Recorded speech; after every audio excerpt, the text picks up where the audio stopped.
Olha, um abraço para você chegando na Lojuca, na Piatã. Hoje, quinta-feira, dia 30, 7 horas mais 4 minutinhos.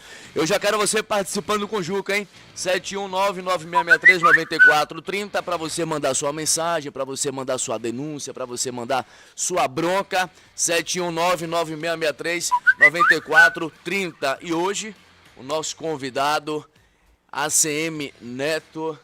Tudo bem, amigo? Seja bem-vindo, pré-candidato ao governo do estado da Bahia. E ele está aqui para falar com você, baiano, para falar com você que está em outro estado, está acompanhando pelo canal do YouTube, para falar com você que tem dúvidas, que tem perguntas. O homem já está aqui preparado, pronto. Boa noite.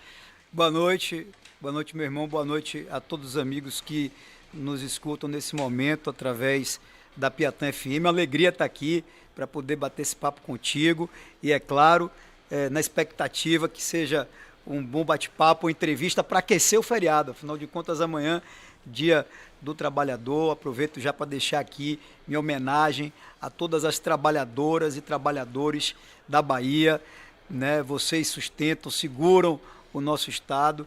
Então, que esse final de semana seja abençoado, que amanhã seja um dia de celebrar o trabalho, a vida dos baianos. Então, a gente vai fazer esse bate-papo já para começar o feriado aquecido. Eu não vou ter feriado, porque eu vou para o interior. Amanhã a gente vai para Santo Estevão, para Coité. Vai ser o final de semana todo de trabalho, mas muita gente vai curtir. Já está nesse aquecimento, né, Neto? Já começou, na verdade, né? 417 municípios. Não para, né? Não para. A gente está com agenda intensa, praticamente 3, 4 dias na semana viajando para o interior. Eu concilio tudo isso com as articulações políticas que a gente faz aqui em Salvador. Segunda-feira, por exemplo, eu fui sair do meu escritório do União Brasil aqui em Salvador, 11h40 da noite. Muitos municípios, mais de 25 municípios foram atendidos na segunda-feira. Então a gente está nesse ritmo aí de pré-campanha, que aliás eu gosto muito, porque eu sempre trabalhei muito na minha vida, sempre corri atrás, lutei muito, e rodar a Bahia, ir ao interior, é algo que me deixa muito feliz, porque esse contato direto com as pessoas, estar na rua, ouvir as pessoas. Então a gente faz essa agenda, apesar de sacrificar o final de semana, de ficar distante da família.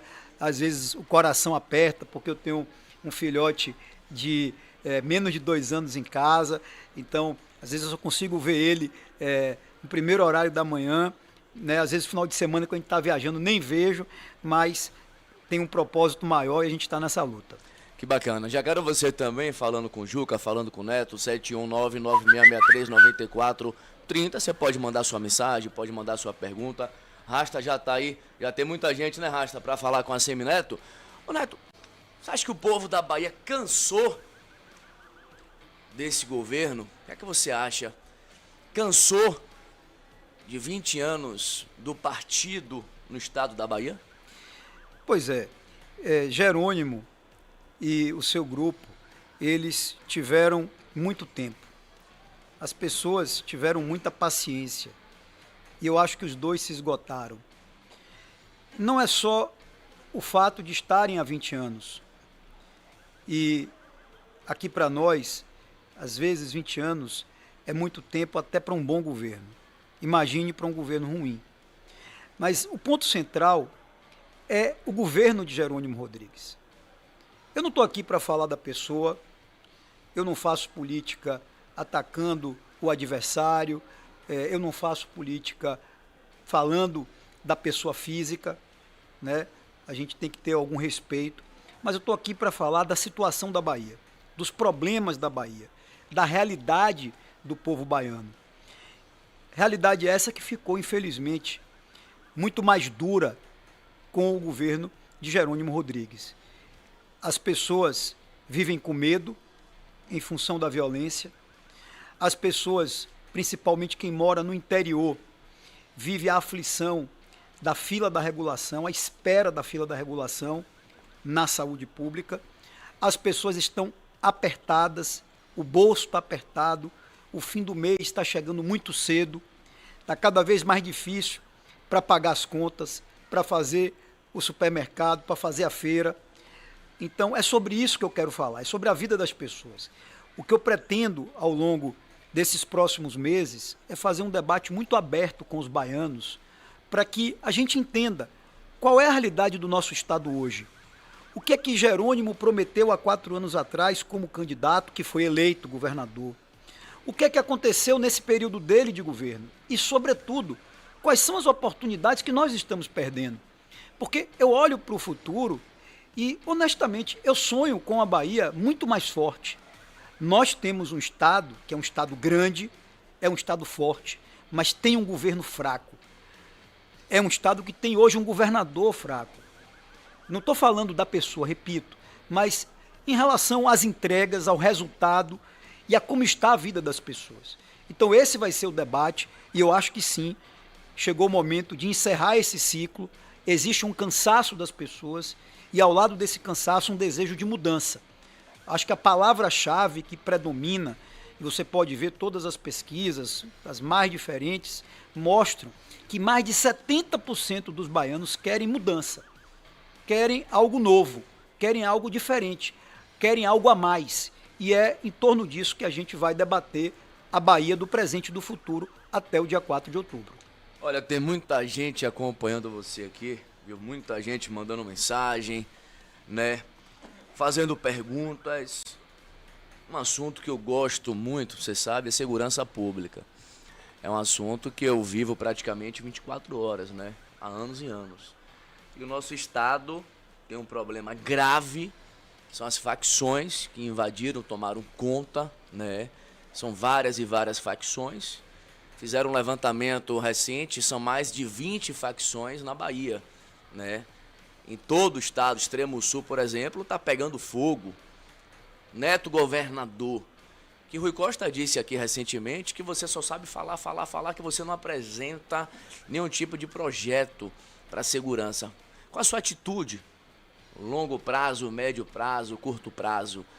Você muda tudo que está aí, o que é que você vai chegar e vai falar? Olha, você vai fazer isso, você vai fazer aquilo, vou mudar secretário, vou mudar governador, vou mudar delegado, vou mudar comandante. O que é que você vai fazer para dar uma resposta para a população, para a sociedade?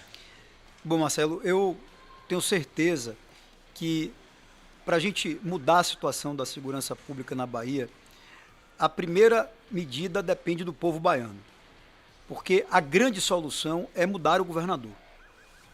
Se nós não mudarmos o governador, as coisas vão ficar como elas estão. Você citou a presença das facções criminosas.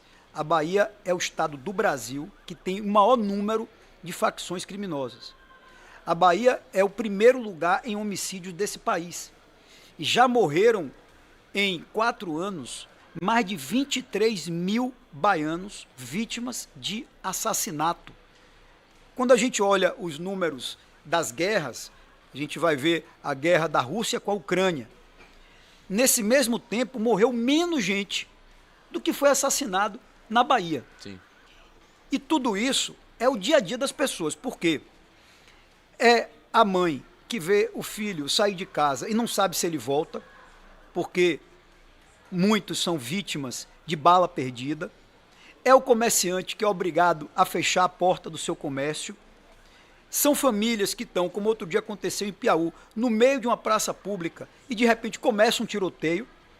É gente que acorda de madrugada ouvindo o som de bala, de tiro, no seu bairro, na sua comunidade.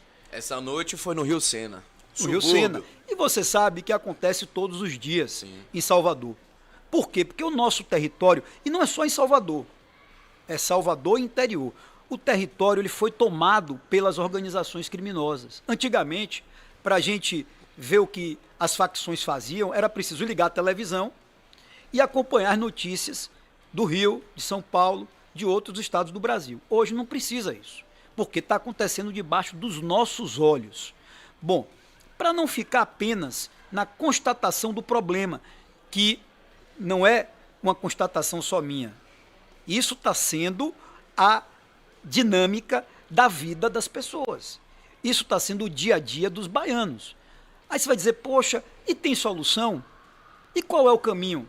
Porque Jerônimo, ele costuma dizer que é um problema nacional, que é assim em todo lugar, que não tem solução.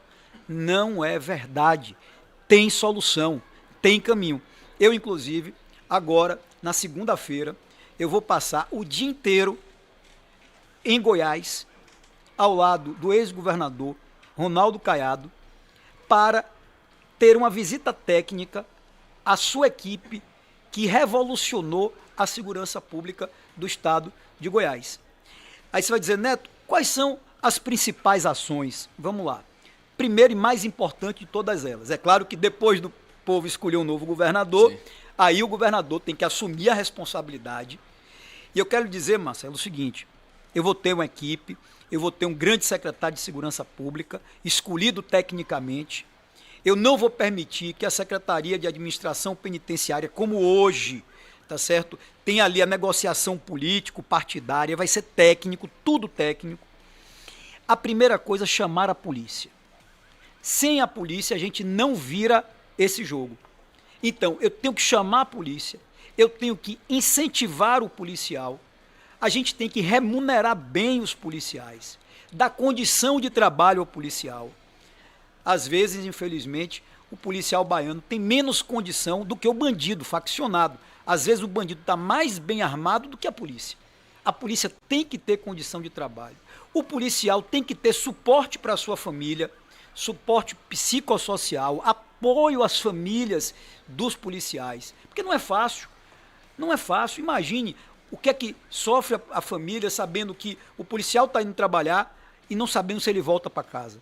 Em Salvador, de janeiro para cá, Salvador e região metropolitana, já foram assassinados 8 policiais. Imagine só, 8 policiais perderam as suas vidas. Então, a primeira coisa é a polícia. Vai ser preciso aumentar o efetivo da polícia também. Por quê? Porque hoje, em números absolutos, a Bahia tem um efetivo menor do que tinha há 20 anos atrás, quando o PT assumiu o governo. A população cresceu, as facções chegaram, o crime se organizou e a polícia, infelizmente, foi tendo cada vez condições piores de trabalho. Feito isso, tem um outro passo fundamental, investir em tecnologia. Eu, ano passado, estive na China para conhecer o que existe de mais moderno no mundo à disposição das forças policiais para não só reprimir os crimes, mas também para investigar, para se antecipar, porque não é só você ir lá para o confronto com o bandido quando o bandido está na rua. Ao contrário, você tem que entender toda essa rede da facção criminosa para ir aonde? Na cabeça. Tem que ir para a cabeça, para o chefe do crime organizado, que está tão organizado que hoje, em muitos bairros, eles estão vendendo internet, eles estão operando posto de combustível, operando padaria, vendendo botijão de gás, tá certo? Então veja o quanto eles se organizaram e o quanto o Estado vai precisar se organizar mais ainda para enfrentá-los, né? E aí, só para fechar, Marcelo, que é outra coisa super importante, os presídios. Nós precisamos ter mais presídio de segurança máxima na Bahia. Não pode ser presídio de segurança mínima, tem que ser presídio de segurança máxima em nosso estado. Quando for necessário, cortar visita íntima, porque muitas vezes é na visita íntima que aquele chefe da facção recebe celular, recebe informações do mundo externo. Eu não estou dizendo que é para todo mundo, mas para aquele que não pode, não tem condições de manter visita íntima. Depois, celular no presídio, não pode ter celular em presídio, meu irmão. Não pode ter comunicação de dentro do presídio com o mundo externo. Então, presídio de segurança máxima que funcione, polícia bem equipada, que funcione, estimulada e tecnologia. Esses são os principais pilares de um trabalho que a gente quer fazer na segurança pública. Você falou de 8 policiais assassinados esse ano.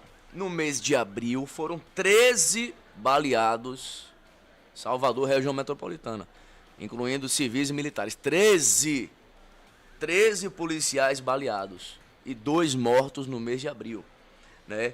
Tô recebendo aqui muitas perguntas de policiais. Juca, pergunte a Neto se ele vai deixar a gente trabalhar. Pergunta é essa. A segunda pergunta é o nosso salário. O que é que ele pode falar sobre o salário do policial? Vai melhorar? tem que melhorar.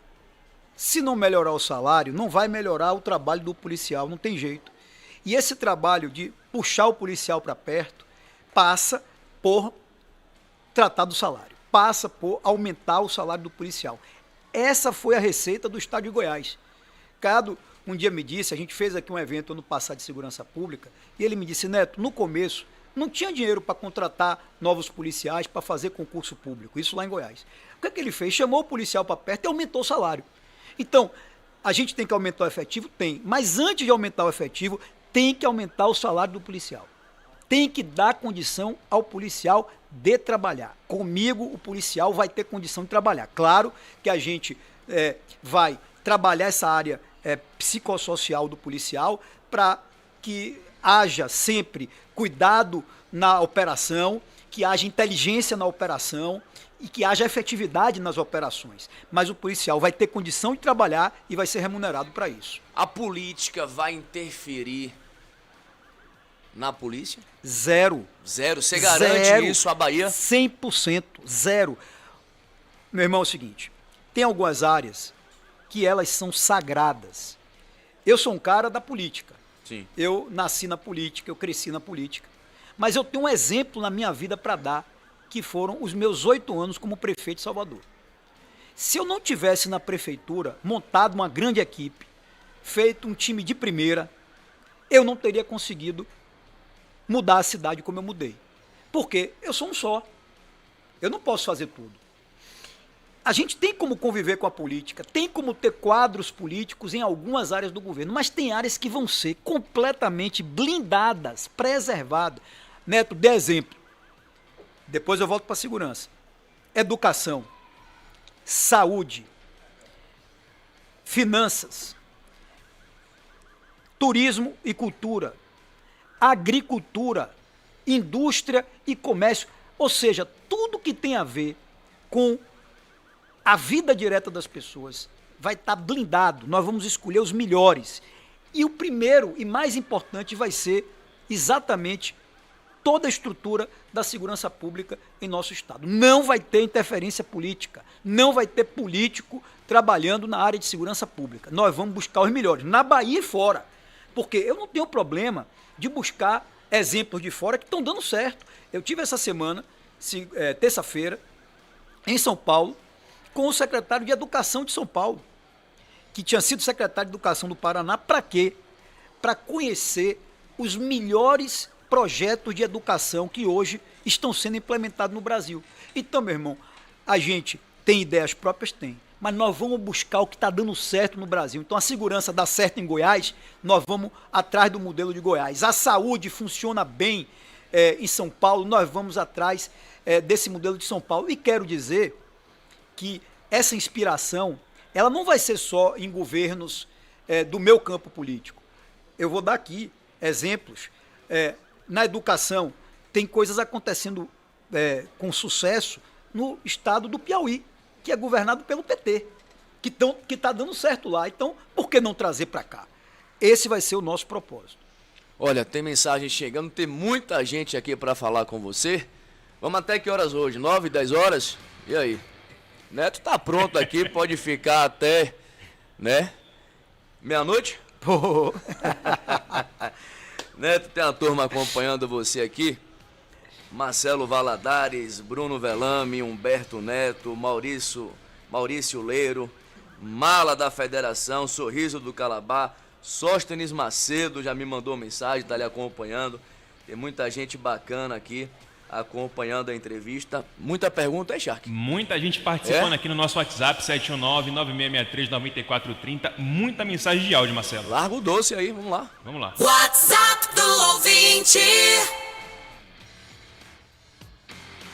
Vamos lá. Boa noite, Juca. Boa noite, Shark. Boa. Boa noite, Rasta. Ô, Juca, eu sei que o Homem da Vitória, em outubro, vai estar aí hoje em entrevista no seu programa, ACM Neto. O homem que aprendeu com avô, um grande líder, uma grande liderança política na cidade de Salvador. Ô, Juca, Sim. A minha pergunta é: qual é o primeiro passo que Neto, se elegendo governador, vai tomar para coibir a criminalidade em Salvador, Segurança que hoje se pública. alastrou e está sem controle, e esse governador que diz que é governador não consegue coibir. Ótima noite aí para você, Juca Ramos, Iluminação Ramos. Pública. Um abraço. Valeu, Ramos, obrigado pela pergunta. Eu acho que a gente aqui teve já a oportunidade de abordar esse tema, que hoje não é um tema que preocupa apenas quem mora em Salvador. Antigamente, essa era uma realidade mais da capital. Hoje é uma realidade da Bahia toda. E não tem tamanho de cidade. Não tem tamanho de cidade. Mas a gente sabe que o drama aqui em Salvador é enorme, que saiu do controle. E aí eu tive já a oportunidade de falar aqui de algumas das ações que a gente pretende fazer na área da segurança pública, mas eu queria acrescentar uma coisa que é muito importante, Marcelo, que é o seguinte, e Ramos que fez a pergunta, não adianta só você olhar o trabalho de repressão, não adianta. Você tem todo um trabalho de prevenção dentro da segurança pública e tem um outro trabalho que precisa ser feito, que é fundamental, principalmente nas áreas com maior incidência da violência, que é o trabalho social como um todo, que é o trabalho da educação. Afinal de contas, o nosso jovem é a grande vítima da violência, porque a violência, ela tem cara. É o jovem, principalmente, né? É o jovem negro, que mora na periferia. Essa é a cara da violência aqui de Salvador. Então, o jovem, ele é a vítima e é muitas vezes capturado pelo crime organizado para ser também autor, porque há uma legislação no Brasil, né, que determina a situação da maioridade penal. Então, o que é que o crime faz? O que é que as facções fazem? Vão lá, capturam o jovem, né, motivam esse jovem com vantagens que parecem fáceis para a sua vida, celular, né, tênis importado, enfim. E aí cria no jovem uma cabeça, na cabeça do jovem, uma ideia que é bom ser faccionado, é bom estar vinculado a uma facção criminosa. E a gente vai ter que investir nesse jovem, na sua família, para trazer esse jovem para a educação, para a escola. E aí, mais educação em tempo integral em Salvador, para o jovem estar em sala de aula nos 2 turnos. Ele não vai estar na rua, ele vai estar dentro da escola. Trabalhar isso junto com a família. É um projeto de integração com as famílias, que precisam estar junto disso. Valorizar a família e trazer a família para perto. Esporte. Eu, como prefeito, e Bruno continuou, nós fizemos aqui diversas quadras, campos, praças esportivas. Então, esporte para o jovem. Depois, mostrar ao jovem que ele pode ter uma oportunidade de trabalho para vencer na vida com o seu trabalho, que ele pode acreditar no seu futuro e não ter que ir para a linha do crime organizado. Quando a gente olha que a Bahia tem esses índices tão alarmantes, a gente vê também que o nosso estado é primeiro lugar em número de desemprego do Brasil. E não é à toa, uma coisa está vinculada à outra. Quanto maior o desemprego, mais gente vítima da criminalidade e da violência. Então, trabalhar o combate à violência é também trabalhar a geração de emprego, de oportunidade para as pessoas, né? E aí não tem jeito, meu irmão, o governador tem que se envolver, tem que cair para dentro, tem que ter autoridade, tem que ter presença, e não adianta. Porque o que é que eu questiono Jerônimo?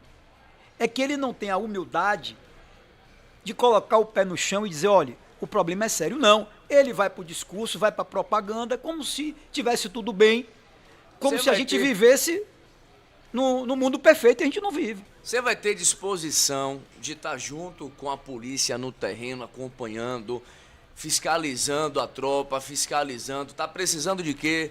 E aí, delegacia, como é que tá aí? Tem água na delegacia? Tem delegacia aqui em Salvador, que eu sei porque eu ando, que não tem água, que não tem papel higiênico. Como tem... Outro dia eu vi uma viatura sem combustível, policial carregando um galão aqui na Vasco da Gama. Isso eu vi. É uma crítica que eu tô falando aqui como cidadão. Eu vi isso aqui, né?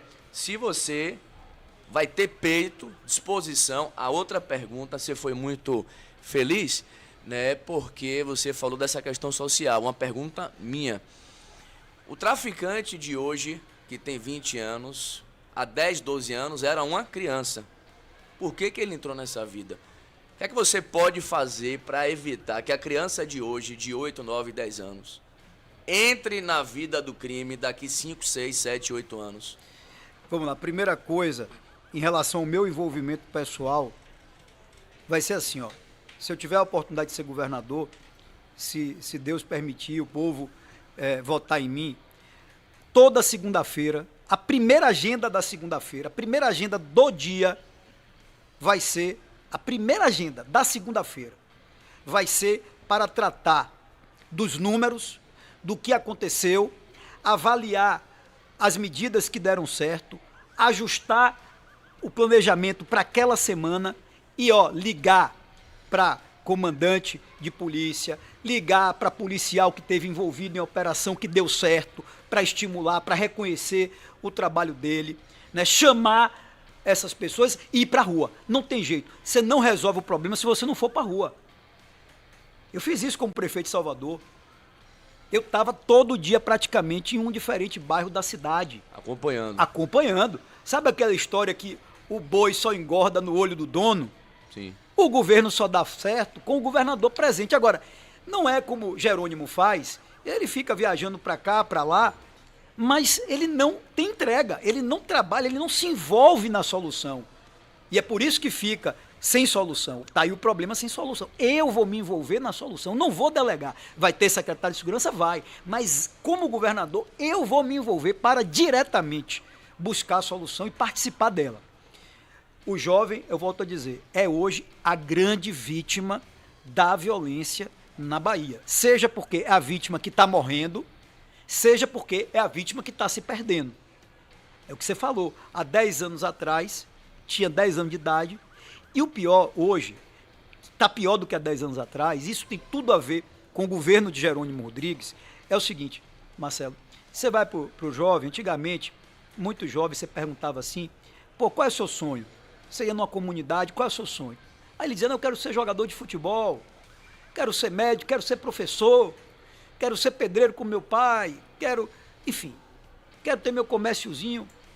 Hoje em dia, infelizmente, você ouve muito jovem dizer, não, eu quero ser faccionado, eu quero ir para a facção. Armado. Por quê? Vai andar armado, que é uma demonstração de poder, de domínio territorial, vai ter o tênis importado, vai ter o celular de último lançamento, tá certo? E ele acha que aquilo é um meio de vida. É a completa falência, a ausência total do Estado.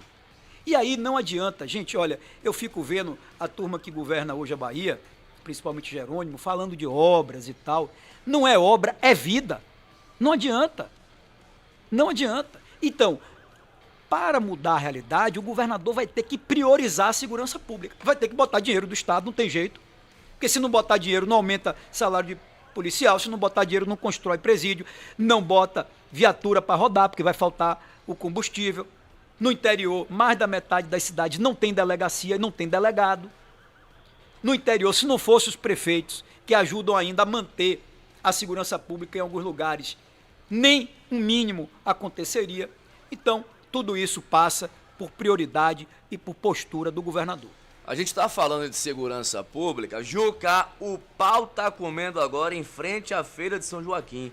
Troca de tiro pesada. Não sei o que foi que aconteceu. Chegou aqui agora em frente à Feira de São Joaquim. Se alguém tiver informações, manda para mim, por favor, 719-9663-9430. Muito tiro na calçada, Juca. Sentido aí comércio, sentido calçada, tiroteio pesado. Não tem hora, né? Não tem hora. Hoje a mãe vê o filho morrer dentro de casa. Eu mostro isso todo dia, 10h45 na TV Aratu, né? Todo dia a gente mostra isso. Traficante invade casa, mata o menino na frente da mãe. Quando não mata a mãe.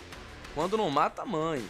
Né? Infelizmente o negócio tá pegando fogo. E o que me revolta, só fazer uma observação, Marcelo, o que me revolta, meu irmão, é o seguinte, é que quando a gente vai ouvir o discurso de Jerônimo, ele diz, não, porque o nosso governo é o governo que prioriza os mais pobres, que cuida dos mais pobres. E vem cá, quem é que está morrendo? É o rico, que tem dinheiro para pagar segurança particular, para morar em condomínio com vídeo monitoramento, às vezes para ter carro blindado, ou é o pobre que mora na periferia, que é vítima da bala perdida, que tem que sair para trabalhar, porque acorda de madrugada, anda, às vezes 2 quilômetros para chegar no primeiro ponto de ônibus, esperar o ônibus chegar no ponto para depois ir para o trabalho, muitas vezes volta para casa depois de 8, 9, 10, 11 horas da noite. É o pobre que é vítima disso. Então não adianta eles quererem dizer que cuidam dos pobres e virarem as costas para o problema gravíssimo da violência na Bahia. Muita gente aqui, rapaz, Sóstenes está mandando um monte de mensagem aqui, viu? Já mandou Hoje 300... ele não pode mandar selfie, então aí tá mandando mensagem. Aproveito para convidar você, Juca, para minha comanda, medalha 2 de julho, na próxima quarta, 15 horas, concedida pela ALBA, por meio do deputado Tiago Correia. Um abraço, Sóstenes. Quem tá mandando mais mensagem aqui, Bruno Rocha, Soberano, Rodrigo Mendes, tá todo mundo acompanhando aqui. Mas quem, rapaz? Tem tanta gente aqui, meu irmão. Misericórdia. Vamos de ouvinte aí, então. Bora lá. WhatsApp do ouvinte. Boa noite, Juca. Zé Maria Simões Filho. Boa noite, Neto, meu candidato. Neto, Cadê? quando é que você vai lá em São Felipe, Neto? O povo tá ali aguardando lá. Vai lá, Neto. Eu tenho muitos amigos em São Felipe, quero muito bem a São Felipe. Na verdade, na minha primeira eleição de deputado federal, eu tinha 20 e poucos anos de idade, nem pode falar, né? Porque o tempo passou tão rápido, foi em 2002. Eu fui votado em São Felipe. Meu avô tinha uma história em São Felipe também, de ter sido deputado lá em São Felipe. Então, um beijo enorme. Estaremos em breve aí em São Felipe. Temos muitos amigos, um grupo político muito forte em São Felipe. Um beijo a toda a galera de São Felipe. Vamos estar em breve aí. Terra boa, né? Muito boa, pô, super agradável. Como eu lhe disse, eu tenho amigos assim de muitos anos lá em São Felipe. Olha, Dani Mazei, jornalista, tem uma pergunta para você. Oi, Dani. Boa noite. Oi, Juca, boa noite para você, boa noite ao pré-candidato ao governo da Bahia, ACM Neto. Neto, tudo bem? Tudo bom, Dani? Boa noite. Prazer em falar Tudo contigo. em paz. Prazer também. Neto, eu queria falar de um assunto que há um tempo atrás estava muito em alta, depois parece que o assunto foi esquecido e agora, ano eleitoral, o assunto voltou com tudo, que é aí o fim da escala 6x1, a redução da jornada de trabalho. Eu vi que você já se posicionou favorável à redução da jornada de trabalho. O Prates, né, que é sua cria, como se diz aí no meio político, ele é relator da PEC 6x1. Eu queria que você falasse, de fato, você é a favor da redução, vai lutar por isso, ou você está usando isso também como uma forma de você conseguir votos aí nesse período eleitoral, Neto? Eu queria que você respondesse para toda a Bahia e falasse também, né, para quem está escutando a gente, para os trabalhadores com essa redução da jornada de trabalho. Valeu, Dani. Obrigado. Obrigado, Valeu. Dani, pela pergunta. Veja que na Câmara dos Deputados acabou que, primeiro na Comissão de Constituição e Justiça, o relator da matéria foi o deputado federal Paulo Aze, que desde o princípio foi favorável, deu seu parecer, aprovou o seu relatório, fez o tema andar. O tema estava lá há muitos anos, o tema andou porque o presidente da Câmara, Hugo Mota, colocou força política e o relator da matéria, deputado federal Paulo Aze, do União Brasil, do meu partido, aliás, presidente do nosso partido aqui na Bahia, ele colocou o relatório em votação e aprovou o relatório. Agora, no plenário da Câmara, outro presente para a gente da Bahia, o relator é o deputado federal Leonardo Prates, do Republicanos. Todo mundo sabe que Léo é um cara 100% ligado a mim, fizemos política juntos a vida toda, começou comigo na época ainda de Colégio Marista, que fomos colegas, e até hoje é nosso parceiro e amigo. Já conversei com o Léo, depois que ele foi escolhido, liguei para ele para parabenizá-lo e ele me disse: Neto, eu vou tentar votar essa matéria no plenário ainda no mês de maio. Como o 1º de maio é amanhã, é o Dia do Trabalhador, eu acho que não pode haver maior presente para o trabalhador brasileiro do que a aprovação dessa emenda constitucional para acabar com mudar, portanto, e acabar com essa jornada que hoje prevalece no Brasil. Agora, eu defendo outra coisa também. Então, eu acho que a gente tem que reduzir a jornada, tem que mudar essa escala do 6x1, mas o Congresso deve também, e eu vou defender isso, espero que o meu partido defenda, deve também aprovar redução de impostos para que os empregadores, as empresas, tá certo, possam ter menos impostos, menos carga tributária e, é claro, essa conta fique mais leve para o bolso do empregador e que a gente tenha mais emprego no Brasil. Então, independente de qualquer coisa, eu sou a favor da aprovação da PEC e, se tudo der certo, ela vai acontecer ainda agora, no mês de maio, me disse Léo Prates. Eu não posso falar por ele, não, foi o que ele me disse no telefone, que vai tentar votar até o dia 28 de maio, portanto, ainda dentro desse mês, para homenagear os trabalhadores. E aí a gente torce que o Congresso possa, junto, diminuir impostos, desonerar a folha. A folha de pagamentos no Brasil é muito onerada. São muitos impostos para quem contrata o trabalhador com carteira assinada. O empresário vai conseguir sustentar isso, sustentar os funcionários? Se o Congresso aprovar a desoneração e a redução de impostos, consegue, claro que consegue. Eu acho que consegue, sim. Agora, o Congresso, é por isso que eu estou defendendo que o Congresso também aprove a redução de impostos, desonere a folha e garanta que essa conta ela não seja penosa para quem gera emprego no Brasil. Juca, uma pergunta importante para você fazer para Neto, por favor, ajuda a gente aqui. Hoje, no meio dos artistas, dos empresários, cantores, o papo que rola, se você ganhar, o que as bandas têm para receber, será dado um grande calote, é verdade? A turma aí que está esperando o dinheiro entrar da Sulfotur? Rapaz. É uma pergunta que tem muita gente interessada aí na resposta, se você vai conseguir cumprir com as dívidas, né, que o governo está aí devendo muita gente, muitos empresários, muitos cantores, né, a turma, os forrozeiros, por exemplo, não receberam ano passado. Tem muita gente que tomou calote, literalmente. Tem gente que já fez evento há 2 anos atrás e não recebeu. 2 anos atrás. É um absurdo. O que está acontecendo é um absurdo. Eu não vou dar nomes aqui para não expor ninguém, até porque se a gente falar, o governo vai lá e persegue, como sempre faz. Mas eu recebi outro dia artistas que me disseram isso, Neto, nós estamos desesperados porque a gente tem conta para pagar. Veja, o grande artista, é interessante isso, viu, Marcelo, que é o seguinte. Sim. Primeiro, o grande artista não toma calote.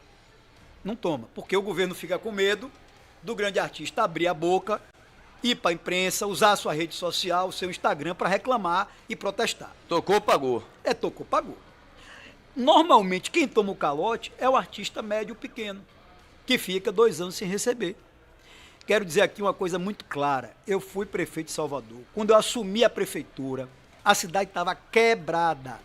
É que, graças a Deus, muita gente nem se lembra mais dessa época.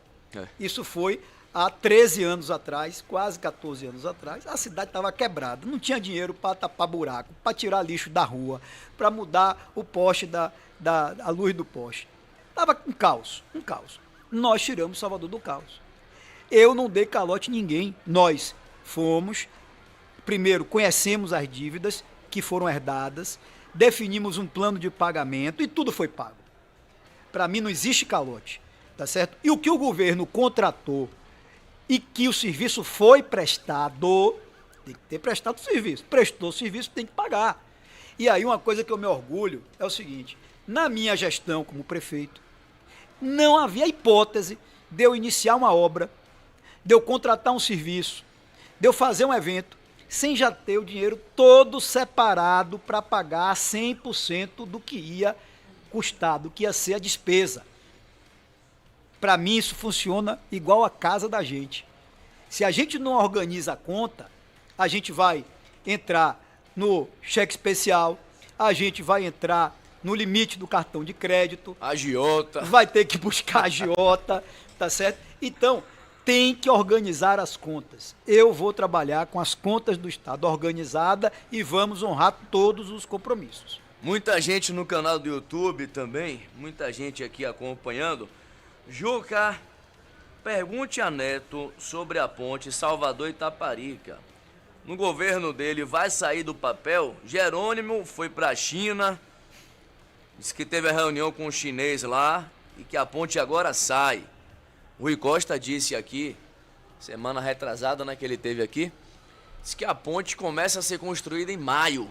Falou aqui para mim que em maio começa, disse que o ferro vai entrar lá no mar, né? Não foi isso que ele falou aqui? Em maio. E aí, Neto? Ai. Bom, eu tô rindo aqui de um tema muito sério, gente, só para poder descontrair, né? Porque, na verdade, se você me perguntar, a vontade que dá é de trazer uma resposta com tanta revolta sobre esse tema. Mas, em homenagem a ter muita gente que está indo agora para encontrar sua família, já curtiu o feriado, não vou fazer isso não. Até porque, diferente de certas pessoas, outro dia, rapaz, eu estava aqui, eu fiquei impressionado. Recebi um vídeo, né, do ex-governador que esteve aqui. Ele borbulhava, parecia que ia comer alguém. Então, assim, ó, vamos com calma. Você viu que ele estava ali chamando de menudo? Eu não vou ficar respondendo isso, não vou debater com ele. O meu debate é com Jerônimo, candidato a governador. Eu acho até que ele quis puxar o tapete de Jerônimo para ser candidato a governador, mas não conseguiu. Então, o meu debate é com Jerônimo. Mas, sobre a ponte, sim, vamos lembrar que Jacques Wagner, quando foi governador, prometeu que ia inaugurar a ponte em 2013. Entrou Wagner, saiu Wagner. Entrou Rui, saiu Rui. Entrou Jerônimo e ele sai, se Deus quiser, no dia 31 de dezembro desse ano. E até agora nada. Eu estava semana passada em Ilhéus, num evento lá com o prefeito de Ilhéus. E aí, Igor Domingues, que é aqui de Salvador, Igor chegou, disse assim, Neto, olha isso aqui. Aí me mostrou o celular. Era um perfil no Instagram do principal secretário de Jerônimo Rodrigues, o secretário de Relações Institucionais do governo, que é o braço direito de Jerônimo lá, todo mundo sabe. Ele publicou no Instagram dele 2 fotos. A primeira, de uma ponte linda, maravilhosa, toda completa, construída, que você imagina, meu Deus, onde é que é isso? Essa foto é a foto da propaganda do governo do estado da Bahia, que toda hora eles fazem, gastando dinheiro com isso, e é a foto da propaganda. Ele colocou ali. Aí você passa no carrossel, vai ver a segunda foto que ele publicou. Era uma obra de ponte. As estacas, começando ali o caminho da ponte. Aí você, meu Deus do céu, isso é aonde? Na China. Na China? A obra era na China, meu irmão. Misericórdia. Imagine, na China. Então, assim, esse é um tema muito sério. Eu não tenho a capacidade de ficar iludindo as pessoas. Eu não vou, porque tem eleição em outubro, ficar aqui prometendo absurdos, como eles fizeram. Até porque você cria uma expectativa na cabeça e no coração da pessoa. A gente vai nas ilhas, a gente vai no Recôncavo, a gente vai no Baixo Sul. É impressionante porque as pessoas, elas esperam isso há quase 20 anos, a ponte. E não bateram até hoje uma estaca. Aí estão dizendo, Jerônimo está dizendo que vai chegar uma movimentação agora entre maio e junho. Disse aqui. Aí eu pergunto, para você que está me ouvindo, você que já ouviu várias entrevistas de Jerônimo, você que já ouviu vários discursos, você que já viu várias propagandas, você que já viu várias fotos da ponte, é sério que se acredita que eles vão fazer essa obra? Porque, honestamente, iniciar alguma coisa, botar ali um canteiro, né, botar uma máquina para movimentar, isso não vale. Isso não vale. Se eles tivessem juízo, eles não falavam mais desse assunto.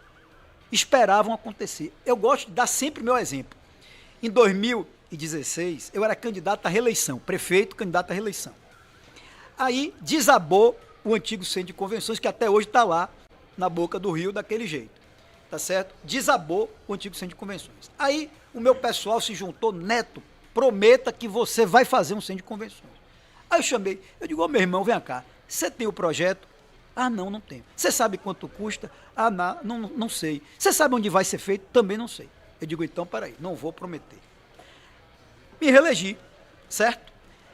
Hoje, a cidade tem um grande centro de convenções, um puta equipamento, um lugar que é um orgulho para a gente, que fez muita diferença na economia da cidade, realizado por mim, entregue por mim, mas sem promessa. Então, comigo não tem essa história de promessa, de propaganda e de papel, porque Jerônimo, o que ele faz? Aí para o interior, tome-lhe papel, e tome-lhe papel, e tome-lhe papel. Outro dia, ele teve numa cidade da Chapada, levou lá um papel onde ele autoriza a contratação de um projeto, de uma estrada, que é a BA 848, que eles prometeram há 20 anos. Aí você dizer, bom, ele foi lá começar a obra? Não. Ele foi lá assinar um papel para autorizar um projeto. Eu não vou fazer isso, gente. Pelo amor de Deus, eu tenho respeito às pessoas. Seria uma falsa promessa? Falsa promessa? Isso é enrolação.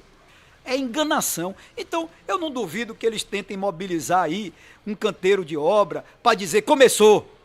Pelo amor de Deus, ninguém mais vai cair nesse conto de fadas, porque não tem mais menino. E logo quando, faltando 4 meses para a eleição, meu Deus do céu. Agora, para fechar sobre esse assunto, eu acho o projeto da ponte super importante. Tem que ter a ponte? Acho que a ponte é muito importante, é essencial para a Bahia.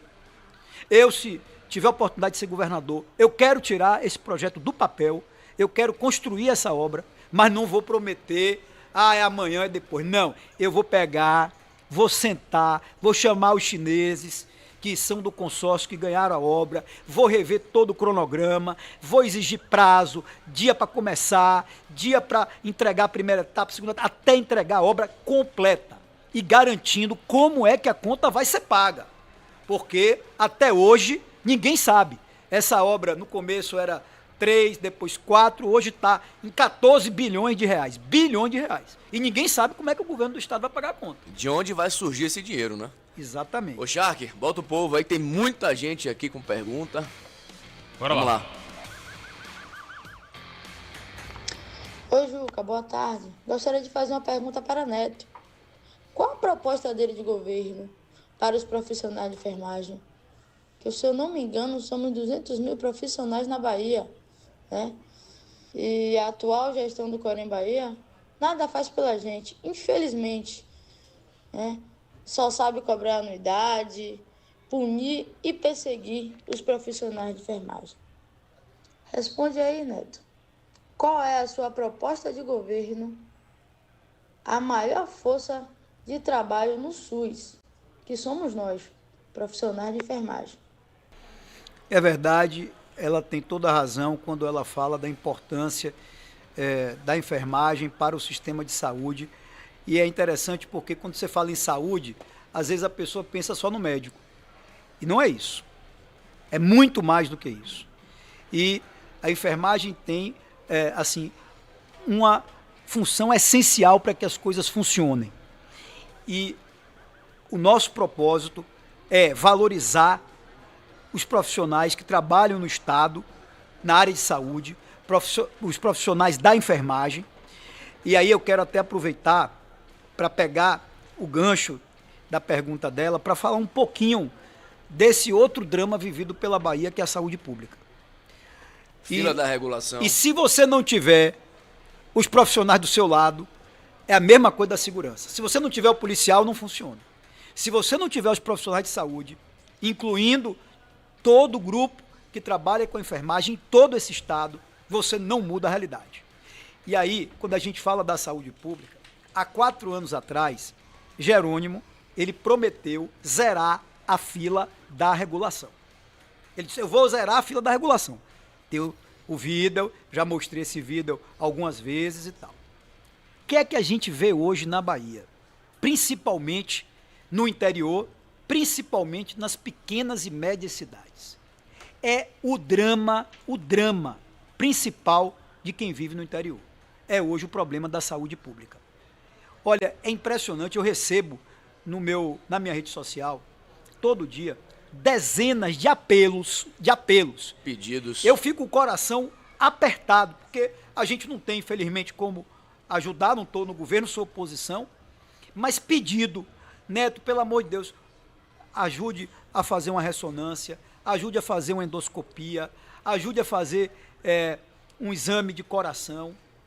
Quando a gente olha o serviço de oncologia, vai aqui no Aristide Maltês, que é um dos maiores hospitais oncológicos do Brasil, tem gente que anda mais de 1.000 quilômetros do interior para chegar aqui, para se internar no Aristide Maltês, porque não tem vaga e tratamento de oncologia no interior. É possível acabar com essa fila da morte? É aí onde eu quero chegar. Primeira coisa, a gente tem que entender o drama vivido pelas pessoas. E são pessoas pobres, porque quem tem dinheiro paga o plano de saúde, paga o médico particular. É o pobre que está sofrendo, angustiado na fila da regulação. Tem solução. Aliás, irmão, pegue o exemplo de São Paulo. São Paulo é o maior estado do Brasil, certo? Lá funciona, tem regulação e lá a fila anda. Qual é o nosso problema aqui? O nosso problema aqui é a falta de oferta de vagas hospitalares, de tratamentos médicos, de consultas e exames no interior do estado. Esse é o nosso problema. E a situação só não é pior, porque aqui em Salvador, seu amigo aqui, como prefeito de Salvador, eu construí 9 UPAs. A gente, quando assumiu a prefeitura, tinha uma UPA no subúrbio que não funcionava. Eu construí 9 e deixei com 10. Bruno já construiu mais uma, tem 11. Antigamente, você chegava no Roberto Santos, você chegava no HGE, era aquela fila horrível, cadeira de roda, maca, os pacientes esperando no corredor dos hospitais. Hoje, não existe mais isso em Salvador por conta das UPAs, mas isso existe muito no interior. Você vai lá no Hospital do Oeste, em Barreiras, é uma fila de ambulância. Você vai em Irecê, você vai em Porto Seguro, você vai em Juazeiro, é o caos. A curto Como é que prazo, resolve? Neto, é Pronto. possível resolver? A curto prazo? É possível resolver. Aliás, tem 2 intervenções que serão intervenções imediatas e urgentes. É na segurança e na saúde. A gente tem várias prioridades, mas segurança e saúde é o quê? É vida. E eu não quero olhar pelo lado da morte, eu quero olhar pelo lado da vida. No caso da saúde, o que fazer? Primeira coisa, hospital para o interior. Essa não é uma solução que você entrega logo no início, certo?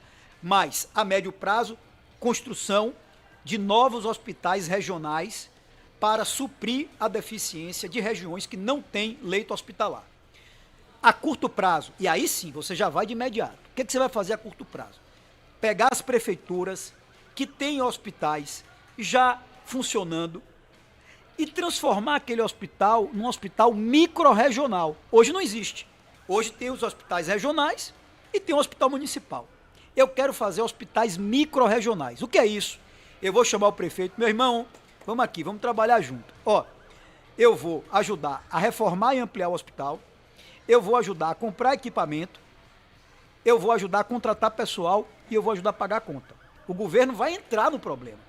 E aquele hospital municipal, ele vai se organizar para atender a demanda do município e de uma microrregião para atendimentos que sejam de baixa e média complexidade. Mas nesses hospitais microrregionais, no caso, sempre que possível, ter pelo menos um leito de UTI. Por quê? Porque aí vem outro problema. O cara que teve um infarto, que teve um AVC, que sofreu um acidente com politraumatismo, ele não tem como esperar. Por quê? Ele conseguir a vaga ou ele esperar significa ele viver ou morrer. Então, para essa situação, é preciso levar mais leitos de UTI para o interior. Entendi. E aí você pega esse hospital microrregional, coloca o leito de UTI e atende esse paciente. Fora isso, a curto prazo, dá para fazer o que mais? O Estado fazer uma tabela. Em São Paulo, tem uma tabela SUS São Paulo. Eu quero fazer exatamente isso aqui na Bahia. Neto, por quê? Porque nós vamos comprar a vaga na rede filantrópica e na rede privada.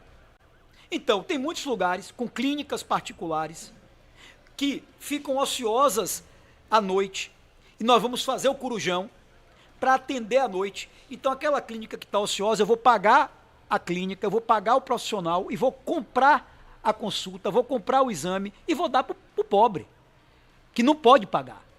Nós vamos comprar vaga em clínicas e hospitais particulares e filantrópicos para atender o povo pobre da Bahia. Por último, colocar a regulação para funcionar. Fazer concurso para ter uma carreira do médico regulador que vai entender da regulação, que vai regionalizar a regulação e que vai trazer sistema para quê? Qual é a ideia? É acompanhar o paciente. Na hora que ele provoca o estado que aponta o problema, a gente vai acompanhar aquele paciente do momento que ele demanda a rede pública de saúde até o momento que ele tiver alta. E vai ter efetivo para isso? Dinheiro. Dinheiro. Aí, meu irmão, é o seguinte, não tem jeito. Governar é priorizar. Governar é priorizar. O governador tem que dizer, bom, se a prioridade da Bahia hoje é a segurança e a saúde, primeiro eu vou botar dinheiro na segurança e na saúde. Depois eu vou botar em outras coisas. São suas prioridades, segurança e saúde. Absolutas. As duas principais. Sem prejuízo e sem negligenciar todas as outras coisas que são importantes. Nós falamos aqui já de educação, a importância da educação para o jovem. Na verdade, se a gente for ver, a Bahia que a gente quer para o futuro depende de uma revolução na educação. E muito me admira, rapaz, Jerônimo, professor, foi secretário de educação. Aí você pergunta qual é o legado que ele deixou. É verdade que existem novas escolas no interior do estado que foram construídas com o dinheiro que a Bahia recebeu de uma ação judicial, praticamente todas elas começadas no governo anterior. Agora, a obra resolve tudo? Não resolve, porque não adianta escola bonita com aluno que não aprende. Não adianta escola bonita com aprovação automática. Primeiro dia de governo, eu vou derrubar o decreto de Jerônimo, que instituiu a aprovação automática. Primeiro dia, viu? Dia 1º de janeiro sai a publicação do decreto, acabando com a aprovação automática na Bahia. Vai aprovar quem o professor e a escola considerar que aprendeu e que pode passar de ano. Ó, tem algumas perguntas da turma do YouTube, tem muita gente para falar com você, Neto. Tem gente aqui, já deixa uma pergunta engatilhada, Shark. Uma resposta mais rápida para você acabar respondendo. Para fazer mais um ping-pong. Juca, aqui é José Val, pergunta se Neto, como governador, vai devolver no VLT de Salvador a tarifa social que o PT tirou do povo, junto com os trens do subúrbio. O PT, eu quero lembrar essa história que é importante, né? Os trens do subúrbio eram da prefeitura. Quando a gente fez o acordo para passar o metrô para o governo do estado, o governo pediu os trens. Nós demos ao governo os trens, eles disseram que iam fazer o VLT, agora é que está começando, depois de quase 20 anos, a aparecer ali a obra e tal. Ainda assim, eu não creio que vá funcionar, vá operacionalizar o sistema todo de imediato. Então é muito provável que o sistema vai entrar em funcionamento já no próximo governo de maneira plena. Qual é a minha ideia? Primeiro, integração para o transporte. É preciso você ter o VLT, o metrô, o ônibus, o mototáxi, o transporte alternativo, tudo isso precisa ser complementar. E aí, um governo do estado parceiro da prefeitura, e eu vou ser parceiro do prefeito Bruno Reis, nós vamos sentar, eu e ele, para discutir. Por exemplo, o prefeito, ele demanda há muito tempo que o governo tire o imposto sobre os combustíveis do transporte público, desonere o transporte público. Eu vou fazer isso, já é um compromisso meu. Para quê? Para não ter aumento de passagem de ônibus, para o trabalhador não pagar o preço disso, para a gente poder ampliar a renovação de frota e, é claro, para pegar o VLT, incluir nesse sistema. O VLT não pode cobrar o mesmo preço do metrô, por exemplo. A passagem tem que ser mais barata, tem que ter um subsídio. Por quê? Porque a gente sabe que o VLT atende principalmente, vai atender nessa primeira etapa o povo do subúrbio e, portanto, não tem condição de pagar uma tarifa cara. Pergunta para Neto, vamos lá? Boa noite, Juca. Boa. Na minha opinião, o governador deveria melhorar a segurança pública e falar um pouco mais da operação que teve na Rabada, onde os próprios policiais se balearam e acabou resultando a morte do PM, né? Tá falando de segurança pública. Todo mundo, né? Muita gente aqui falando Marcelo, de segurança. Todo Muita mundo, pergunta. todo mundo. Rapaz, infelizmente aqui em Salvador é um pânico. Doutor Manuel, taxista? Manuel tá retado com você aqui, que você tirou a pergunta dele, Rasta. Não, Manuel tá virado na zona. É um taxista, Neto, que participa aqui todo dia. Tá retado aqui com o Rasta, que o Rasta tirou a pergunta dele. Oi, Manuel. Boa noite, Shark. Boa noite, Rasta, seu traíra. Boa noite, ACM Neto. Deus lhe proteja, meu irmão. Pise na cabeça da serpente que eu tô pisando. Juca tá pisando. Nosso amigo Edson Gomes, que foi maltratado aí, tá pisando. Ô, Neto, 2002 foi quando foi feita uma reforma naquele mercado do Ogunjá. Na época do nosso eterno... que saudade do velho ACM. A Bahia era a Bahia. Hoje, a Bahia encontra-se a Bahia da Morte. Ô, Neto, o Ogunjá, irmão, está entregue às traças. Ogunjá primeiro, tá lá, o governo do amor, vai fazer um ano agora para o mês, em maio, dia 28, que eles foram lá, botaram todo mundo para fora, sem um pingo de consciência que as pessoas compram as suas verduras. Depois botou a polícia para poder estar coagindo a gente. No outro dia, que os vídeos você tem aí também na sua mão, você viu, repercutiu. E lá na Ceasa do CIA tá entregue as traças. O governo do amor botou aquela porra daqueles escoramentos que vai fazer um ano. Essa empresa não botou de graça, né? E aí ninguém faz nada, porque passaram essa pasta a uma candidata aí, uma política que não faz nada, quer cair. Como é que vai cair? Que é a estrutura das delegacias mesmo, da Cesta do Povo e tudo. Eles queriam vender, como sempre, né? O governo do amor. Tamo junto, viu, Neto? Valeu. Deus. Ele botou aqui 3 minutos de áudio, meu irmão. Valeu, Manuel. Podcast. Olha, você levantou o problema do mercado do Ogunjá e eu ia responder, inclusive citando o exemplo que logo depois você trouxe, né, da situação da Ceasa, que é uma vergonha, está completamente abandonada. Você conversa com os comerciantes que trabalham lá, com os feirantes que têm o seu sustento ali da Ceasa. É uma situação horrorosa. E quando você vai para o interior, né, o interior tem muitas cidades cuja principal força, tá certo, é o comércio. Principalmente chega ali no dia da feira, vai todo mundo para a sede da cidade e a semana acontece naquele dia, né? Quem vende ganha o dinheiro da semana toda naquele dia e a atividade econômica depende daquilo. Muitas centrais de abastecimento, muitos mercados espalhados pela Bahia em situação de abandono, como está o Ogunjá, como está a Ceasa.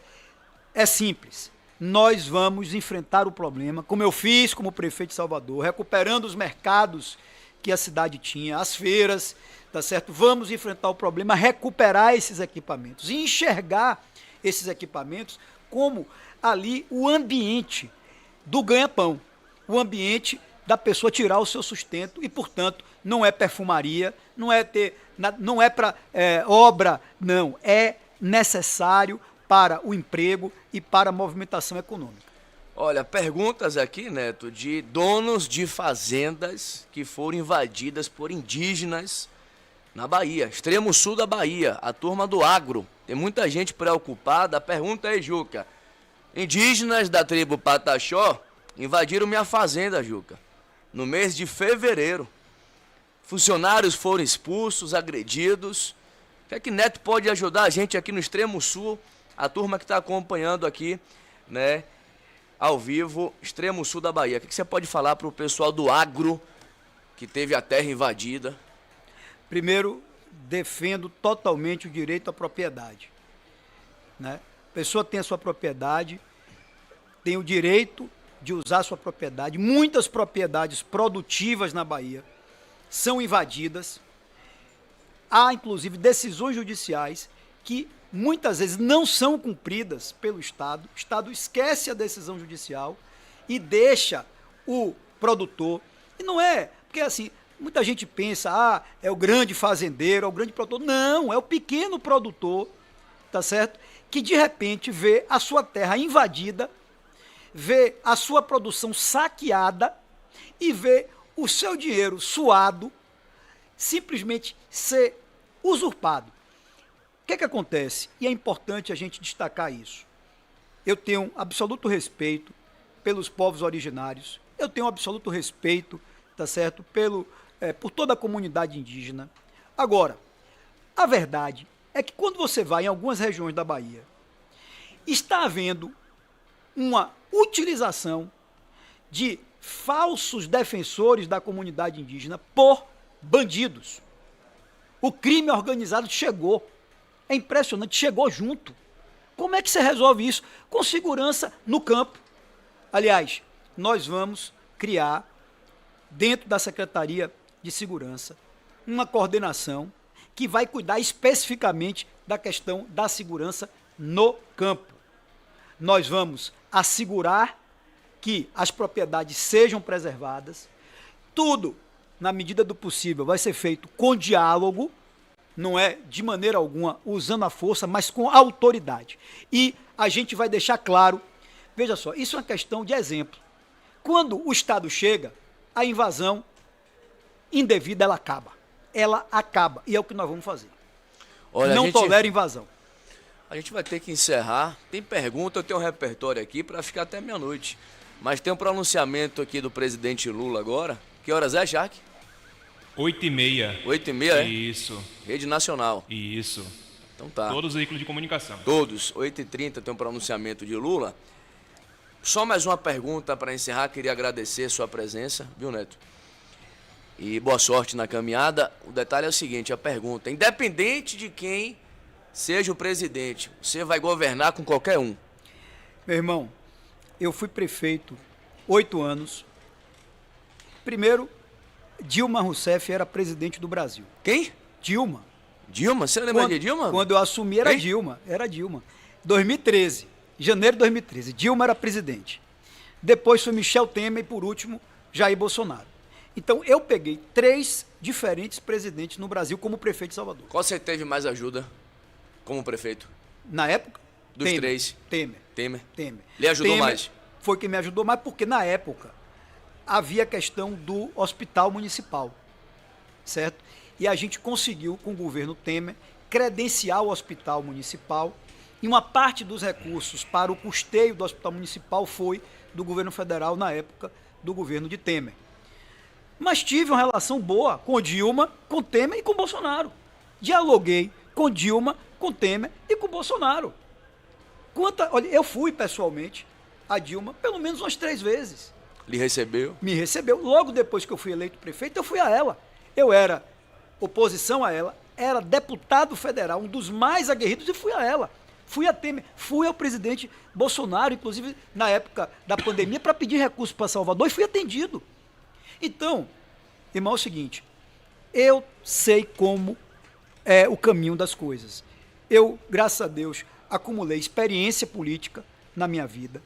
Procuro todos os dias aprender, ter a humildade de botar o pé no chão. Já errei muito. Procuro aprender com os meus erros, consertar o meu caminho.